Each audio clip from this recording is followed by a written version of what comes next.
বছর এক মুরগি এবং এক মুরগা মুরগির সমাবেশ ঘটে।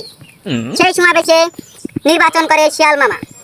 শিয়াল মামা উনি বলেছেন যে উনি বলে এবার নির্বাচন করে সকল থানা এবং জেলা থেকে প্রশাসনকে ওই সমাবেশে যেতে বলে, কিন্তু প্রাণের ভয়ে, দুঃখের বিষয়, প্রাণের ভয়ে কেউ ওখানে যেতে চায় না। গত বছর একটি শুটকি মাছ আক্রান্ত হয়, কিন্তু একদিন আগে তাকে ঢাকা সরদি হাসপাতালে ভর্তি করা হয়।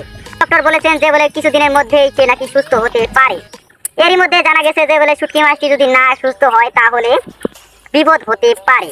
তারপরে বাংলা নিউজ টিভি, আগামী বছর ঘূর্ণিঝড় যেভাবে হয়েছিল, ঘূর্ণিঝড়ের তাপমাত্রা খুবই বেশি হওয়াতে এই বছর কৃষি জমি ক্ষতিগ্রস্ত হচ্ছে। এর জন্য চাষিরা কোনো খাজনা দিতে পারে না। খাজনা না দেওয়ার কারণে চাষিদের উপর খুবই অত্যাচার করে খাজনা নেওয়া হয়। এর মধ্যে জানা গেছে যে বলে আগামী বছরের চেয়ে এই বছর ঘূর্ণিঝড় বেশি হবে, চাষিরা এখনো খাজনা দিতে পারেনি। খাজনা না দিতে পারে সকল জমি নিলামে ডাকা হবে।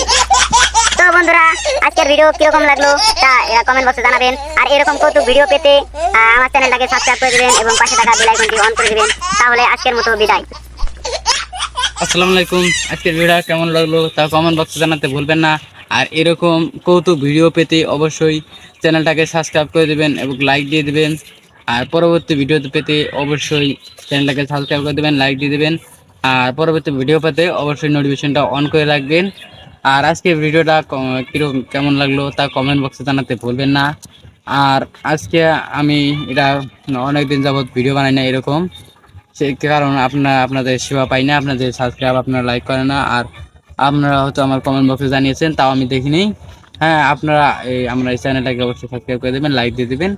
আর পরবর্তীতে আজকের মতো তাহলে বিদায়, দেখা হবে পরবর্তী ভিডিওতে।